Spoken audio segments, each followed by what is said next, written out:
नमस्कार दोस्तों, एक बार फिर से स्वागत है आपका हमारे चैनल में।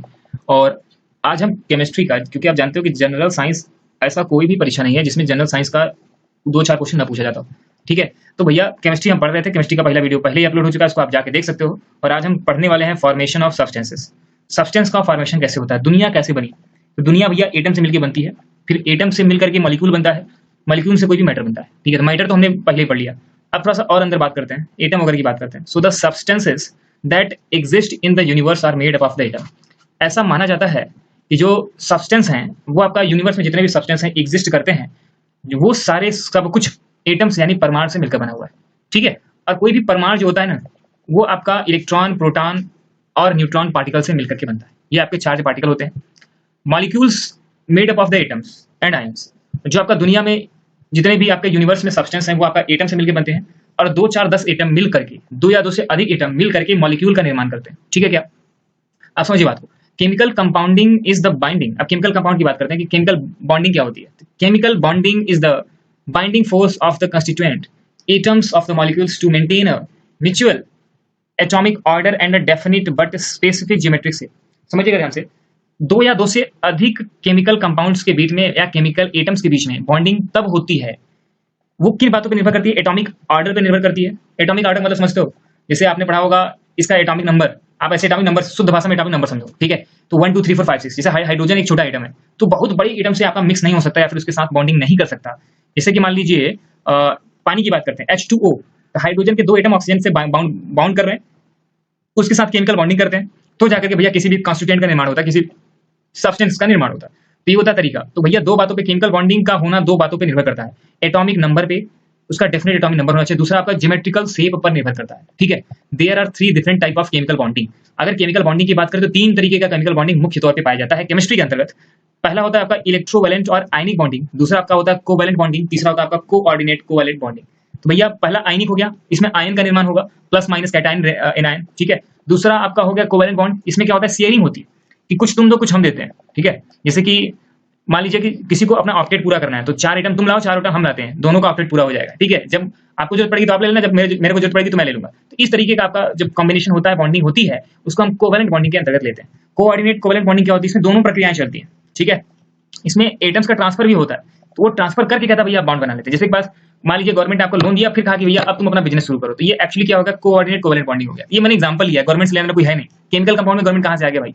ठीक है? फिलहाल ये समझने के लिए सही तरीका था। जैसे यहाँ पे देखिए, अजीब अजीब चीजें बनी हुई आपने अक्सर देखी होंगी, तो घबराने का नहीं, क्योंकि यहाँ पे एटम जो बना हुआ है वो कुछ ऐसे ही चीजों से बना है। जैसे कि एटम के अंदर जो होता है वो आपका न्यूक्लियस भी होता है, एटम के अंदर आपका प्रोटॉन भी होता है, एटम के अंदर आपका न्यूट्रॉन भी होता है, और एटम के अंदर इलेक्ट्रॉन भी होता है। तो इलेक्ट्रॉन, प्रोटॉन, न्यूट्रॉन और न्यूक्लियस, इतनी चीजें एक पर्टिकुलर एटम के अंदर पाई जाती हैं, और ढेर सारे एटम को मिलकर के मॉलिक्यूल बनाते हैं, और ढेर सारे मॉलिक्यूल मिलकर के मैटर का निर्माण करते हैं, और मैटर से क्या होता है? वर्ड का निर्माण होता है। तो भैया ये हो गया तरीका।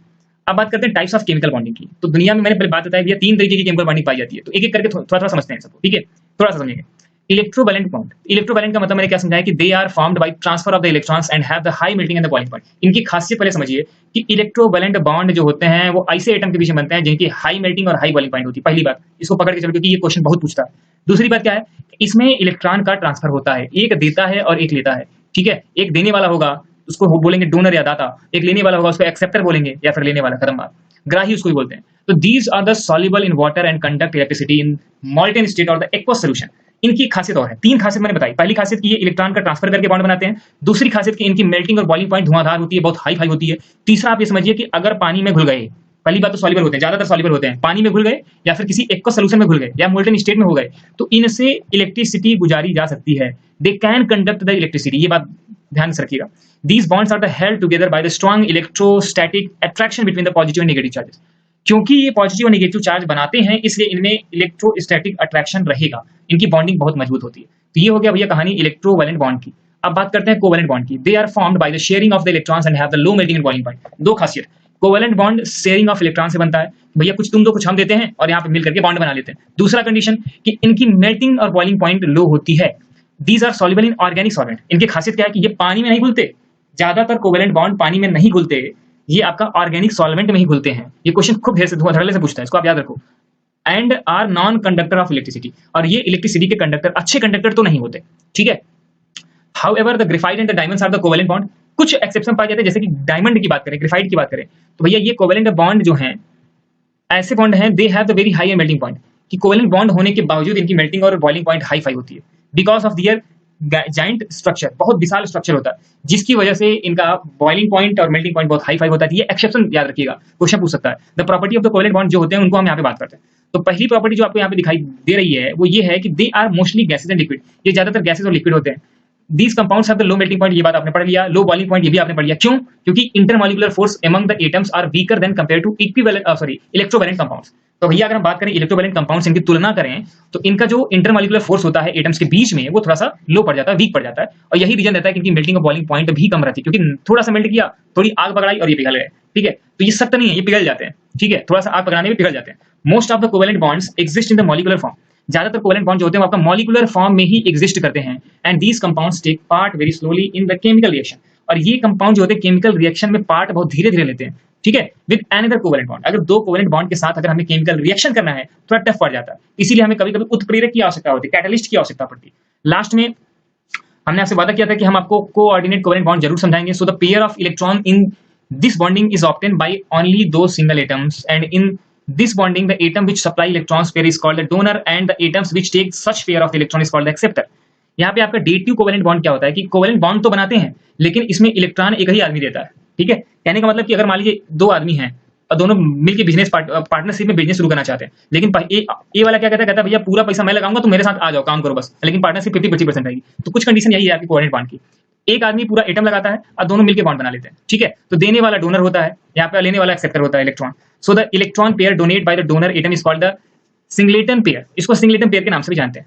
ठीक है, इसको एरो में यहाँ पे लिख दिखाते हैं, ढेर सारे एग्जांपल हो सकते हैं। ठीक है, तो यहाँ पे एग्जांपल पे हम बहुत टाइम नहीं खराब करते, आगे बढ़ते हैं। अब यहाँ पे एक बात समझिएगा, यहाँ पे आपको उसी का एग्जाम्पल दिया है। एग्जाम्पल कुछ ऐसा कि NH3 जो है वो HCl के साथ रिएक्शन करके NH4Cl, ठीक है, उसके बाद HCl मिल करके आपका NH4Cl बना दिए। तो समझिएगा यहाँ से कि NH3 था और HCl था जिसको हाइड्रोक्लोरिक एसिड बोलते हैं। तो इसमें क्या हुआ कि HCl क्या होता है, इसमें आयनिक बॉन्ड बना है तो H+ और Cl- टूट गया। तो क्लोरीन का माइनस होना क्या दर्शाता है, negative charge because of the hydrogen has left it's electron behind. कहने का मतलब है कि हाइड्रोजन ने अपना इलेक्ट्रॉन इसको छोड़ दिया, उसके बाद H+ चला गया यहाँ, और नाइट्रोजन ने कहा भैया ऐसा करो कि आप मेरे पास आओ, मैं इलेक्ट्रॉन आपको प्रोवाइड कराऊंगा। तो नाइट्रोजन ने इलेक्ट्रॉन दे करके हाइड्रोजन को अपने में मिला लिया। ठीक है, तो भैया ये इसका मित्र बन गया, इस तरह से NH4+ बन गया। ठीक है, तो positive charge because of only the hydrogen nucleus has moved to the nitrogen, तो नाइट्रोजन की तरफ मुड़ा, नाइट्रोजन इसको इलेक्ट्रॉन देने का वादा किया और इस तरह से यहाँ पे कोऑर्डिनेट बॉन्ड बना। तो कोऑर्डिनेट बॉन्ड बना लेकिन हाइड्रोजन अपना कुछ लेके नहीं आया था, नाइट्रोजन ने ही उसको खाना पीना प्रोवाइड किया। तो इसलिए इसको यहाँ पे तीसरे कैटेगरी के बॉन्ड में हम रखते हैं जिसको हम कोऑर्डिनेट कोवेलेंट बॉन्ड के नाम से जानते हैं। तो इस तरह से ये वीडियो भी खत्म हुआ जिसमें हमने तीनों तरह के केमिकल बॉन्डिंग की बात की है। ठीक है, इसी तरह के वीडियोस को देखने के लिए हमारे चैनल को सब्सक्राइब कर सकते हो, और कमेंट सेक्शन में आप एक बात बताना मुझे, ठीक है, कि एक एक एग्जांपल आपका तीनों तरह के बॉन्डिंग की बताइए। फिर हम आगे बढ़ते हैं, अगले लेक्चर में नए टॉपिक के साथ आएंगे। धन्यवाद।